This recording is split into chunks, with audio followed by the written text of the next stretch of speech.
Fala aí, galera! Se vocês têm dúvida ainda sobre gases, vem comigo que na aula de hoje eu vou acabar com todas elas.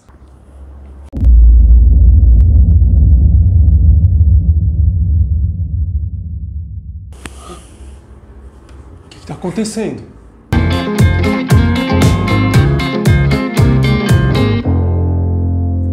Pessoal, antes da gente começar a falar sobre os gases, nós temos que entender as três principais variantes: temperatura, pressão e volume. A temperatura, ela mede o grau de agitação das moléculas. Quando a temperatura aumenta, as moléculas começam a se afastar e ficar mais agitadas. E é isso que a temperatura mede. Agora presta atenção numa coisa. Nos gases, a temperatura é sempre em Kelvin. Entendeu? Kelvin. Para você achar sua temperatura em Kelvin, basta você pegar sua temperatura em graus Celsius e somar 273. Então, como exemplo, se você tiver uma temperatura de 27 graus, com mais 273 você tem 300 graus Kelvin. É importante que todos os exercícios envolvendo gases, você resolva o exercício utilizando a escala Kelvin, porque a escala Kelvin leva em consideração essa agitação das moléculas. Em relação à pressão, é a força que o gás exerce pela área que ele se encontra. Então, se você tiver 1 grama de gás confinado em um cilindro de 1 litro ou a mesma quantidade em um cilindro de meio litro, neste segundo que tem menos espaço, a pressão vai ser maior. Uma coisa importante, a pressão sempre deve ser medida em atm ou em milímetro de mercúrio. A relação entre as duas é 1 atm está para 760 milímetros de mercúrio. 1 atm é a pressão exercida pela atmosfera a nível do mar. Quanto mais você subir, menor vai ficar essa pressão. Então, na praia, a pressão atmosférica é de 1 atm. Mas em São Paulo, a pressão atmosférica vai ser menor. Aqui a gente tem uma informação importante. A gente sempre fala que a água entra em ebulição a 100 graus. Isso é verdade a nível do mar, onde a pressão atmosférica é de 1 atm. Agora, quanto menor a pressão atmosférica, menor também será a temperatura de ebulição, uma vez que a atmosfera vai exercer menos pressão nas moléculas de água. Então ela consegue se desprender mais fácil. E a última variável é o volume. O volume é o espaço onde o gás está confinado. E aqui nós temos algumas relações importantes. 1 ml é a mesma coisa que 1 centímetro cúbico. 1 litro é a mesma coisa que 1 decímetro cúbico. E 1 metro cúbico equivalem a 1000 litros. Agora sim nós estamos aptos a estudar as leis dos gases. A primeira delas são as transformações isotérmicas. Pessoal, iso indica igualdade, térmico, temperatura. Então, quando eu falo de uma transformação isotérmica, isso significa que é uma transformação onde a temperatura é constante. Quando eu falo de transformação, eu estou falando em mudança no seu sistema. Então, imagine que você tenha um cilindro de gás e você aquece, ou você diminui o volume, ou você aumenta a pressão sobre o gás. Então, essas mudanças é o que a gente chama de transformação. Então, em uma transformação isotérmica, a temperatura vai ser constante. E a fórmula será essa: pressão 1 vezes volume 1 é igual a pressão 2 vezes volume 2. Lembrando aqui que a situação 1 é antes de você fazer qualquer alteração no seu sistema. Já a situação 2 é após a alteração que você fez. Aqui eu quero que você pense no seguinte: você tem um cilindro com uma certa quantidade de gás, com um volume 1 e uma pressão 1. O que acontece se você diminui o espaço daquele gás? A pressão vai aumentar. E o contrário é verdadeiro. Se você aumenta o volume, você alivia a pressão. Percebe aqui que pressão e volume são inversamente proporcionais. E é por isso que um gráfico de uma transformação isotérmica fica dessa maneira. A próxima transformação que vamos falar é a transformação isobárica, que significa que a pressão não muda. Agora, o que vai variar é meu volume e minha temperatura. Lembra que eu falei para vocês que aumentando a temperatura de uma substância, as moléculas se afastam e ficam mais agitadas. Portanto, se eu aumento a temperatura do meu sistema, as moléculas vão ficar mais agitadas e vão começar a se espalhar. Isso significa que o volume aumenta. Portanto, Temperatura e volume são diretamente proporcionais. E a fórmula das transformações isobáricas fica dessa maneira. Volume 1 dividido por temperatura 1 é igual a volume 2 dividido por temperatura 2. E como eles são diretamente proporcionais, um gráfico de transformação isobárica fica dessa maneira. E a última transformação são as transformações isocóricas ou isovolumétricas, é a mesma coisa. Nesse caso, o volume vai ficar constante. Então eu tenho a minha pressão e a minha temperatura variando. E aqui você tem que pensar o seguinte, se eu aumentar a temperatura do meu sistema, as moléculas vão ficar mais agitadas e vão começar a se espalhar. Mas se o volume é constante e elas não têm espaço para expandir o volume, a pressão vai aumentar também. Sendo assim, a fórmula das transformações isovolumétricas ou isocóricas fica dessa maneira. Pressão 1 dividido por temperatura 1 é igual a pressão 2 dividido por temperatura 2. Agora, com certeza você está se perguntando, como que eu vou fazer para decorar tantas fórmulas? E aqui eu tenho uma resposta muito boa para essa pergunta. Você só precisa lembrar de uma fórmula, que é a equação geral dos gases. Pressão 1 vezes volume 1 dividido por temperatura 1 é igual a pressão 2 vezes volume 2 dividido por temperatura 2. E para aplicar essa fórmula, você simplesmente vai cortar o que for igual. Então, se ele falar que é uma transformação isotérmica, você corta a temperatura. Se ele falar que é uma transformação isobárica, você corta a pressão. E se ele falar que é uma transformação isocórica ou isovolumétrica, você corta o volume. No final dessa aula, nós vamos para a nossa lousa digital e eu vou fazer um exercício com vocês. Galera, uma coisa muito importante nessa fórmula da equação geral dos gases é que você pode usar qualquer unidade. Volume você pode trabalhar em litro, em ml, qualquer unidade, desde que o volume 1 e o volume 2 estejam na mesma unidade. Pressão você pode trabalhar em atm, milímetro de mercúrio, pascal, desde que as duas estejam iguais. A única coisa que nunca pode variar aqui é temperatura em grau Kelvin. A temperatura é sempre em Kelvin. Agora nós vamos falar da equação dos gases ideais. E a fórmula é essa. PV igual a nRT. P de pressão, V de volume, N de número de mols. Olha só, então agora nós vamos levar em consideração a quantidade de matéria, a quantidade de gás, seja em massa, seja em mol. Eu já vou explicar isso para vocês.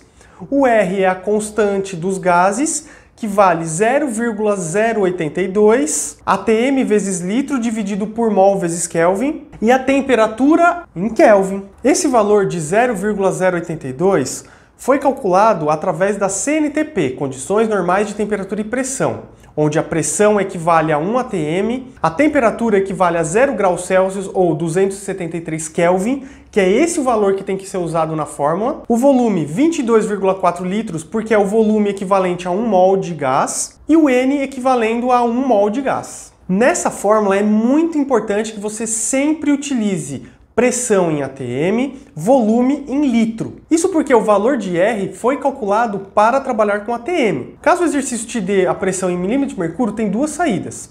A primeira é transformar milímetro de mercúrio em atm utilizando a relação de 1 atm para cada 760 milímetros de mercúrio, ou você trocar o R. Ao invés de utilizar 0,082, você utilizar 62,3. Mas essa segunda opção é mais complicada, porque você precisa lembrar de outra constante dos gases. Galera, a diferença entre a fórmula da equação geral dos gases e a equação do gás ideal é que na equação do gás ideal, ela leva em consideração a quantidade de matéria.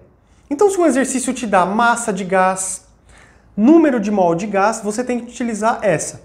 Se ele não te dá esse tipo de informação, você simplesmente pode utilizar essa. Mas eu tinha falado também que o exercício pode te dar em quantidade de massa e não em número de mol. Como você faz para calcular? Pessoal, simplesmente utilizando esta relação. Número de mol é igual à massa da sua amostra dividido pela massa molar do gás. Aqui tem que tomar um pouco de cuidado, porque se ele estiver falando, por exemplo, do gás nitrogênio, ele está falando do gás N2. Então a massa molar do N2 vai ser a seguinte. O nitrogênio tem massa atômica 14, mas o gás nitrogênio é N2, então vai ser 14 vezes 2, 28 gramas para cada mol. Para a gente entender melhor todos esses conceitos, vamos para a nossa lousa virtual que nós vamos fazer dois exercícios. Um com a equação geral dos gases e outro com a equação dos gases ideais. É isso aí, galera. Sejam bem-vindos aqui na nossa lousa virtual. Agora nós vamos fazer alguns exercícios sobre os gases, né? Para a gente entender bem os conceitos de equação geral dos gases e também da equação do gás ideal. Vamos lá, começando aqui. Um recipiente com capacidade de 100 litros. Pessoal, uma dica, tudo que você lê de informação importante, grifa ou escreve no cantinho. Escreve, por exemplo, nesse cantinho aqui, né? Faz alguma coisa nesse sentido, tá bom? É muito importante para você não perder as informações. Então, capacidade de 100 litros, contém um gás a temperatura de 27 graus Celsius. Este recipiente é aquecido até uma temperatura de 87 graus Celsius, mantendo pressão constante. Olha só a pressão constante aqui ele falando. O volume é ocupado pelo gás. Então, ele quer saber o volume. Essa é a dúvida. Vou até colocar de outra cor aqui, ó. Essa daqui é a dúvida dele. A dúvida é o volume. Esse vai ser o seu X, tá bom? O volume 2. Então, a gente vai utilizar esta fórmula aqui. P1V1 sobre T1 igual P2V2 sobre T2. Lembra que eu falei que não precisa decorar todas aquelas fórmulas de transformações isotérmicas, isobárica, isovolumétrica? Porque se eu jogar agora aqui e sabendo que a pressão é constante, eu simplesmente corto pressão. Fica volume 1 sobre temperatura 1 igual volume 2 sobre temperatura 2, que é a fórmula aí de transformação isobárica. Viu só? Eu não precisei decorar nada. Muito simples, muito fácil. Aí nós vamos aqui, né, para a substituição dos valores. Eu tinha no meu recipiente, antes da mudança, 100 litros. Esse é meu volume 1. Então ele vem aqui, ó, meu volume 1. Uma temperatura de 27 graus. Tem que transformar em Kelvin, é só somar 273. 300 Kelvin aí é minha temperatura 1. O meu volume 2, olha só em vermelho aqui, né? Que é a minha dúvida, é meu X. A temperatura 2, ocupado pelo gás a 87 graus. Então eu aumentei a temperatura, é a minha segunda situação. Então eu transformo 87 graus também em Kelvin, né? Que aí vai me dar 360 Kelvin. Faço a continha. 300 vezes V2 igual a 100 vezes 360. Isso vai me dar um valor de 120 litros. Não esqueçam as unidades, pessoal. Se vocês esquecerem isso no vestibular, pode dar problema, tá bom?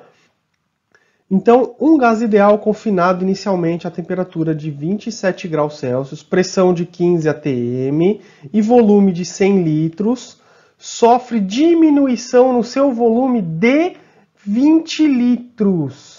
Pessoal, ele sofreu uma diminuição de 20 litros, não para 20 litros. Cuidado com isso. Então, o seu volume 2 vai ser de 80 litros. Então, sofre diminuição de 20 litros e um acréscimo na sua temperatura de 20 graus. Aqui é a mesma coisa. Um acréscimo de 20 graus. Então, se era 27, foi para 47. Tá bom? Cuidado com isso. Então, a fórmula P1V1T1 igual a P2V2 sobre T2. Neste caso, nada é constante, então nada será cortado. E aí eu faço as substituições devidas. Pressão 1, 15 atm. Volume 1, 100 litros. Temperatura 1, 27 graus, 300 Kelvin. Minha pressão 2 é o que eu quero saber, né? Olha aqui, ó, minha pergunta. Qual é a pressão final do gás? Essa daí é a minha pergunta. Então, P2 vai ser o meu X, né, o que eu quero descobrir. 80 litros, ó, diminuiu 20 e aumentou 20 da temperatura. Então, 47 graus mais 273 vai me dar aí os 320 Kelvin. Fazendo essa continha, pressão 20 atm. Agora a gente vai fazer um exercício sobre gás ideal. Percebe uma coisa importante aqui, ó. Aqui temperatura em graus Celsius, ele está perguntando em graus Celsius, tá? Depois no final a gente tem que transformar. No final a gente tem que calcular em Kelvin.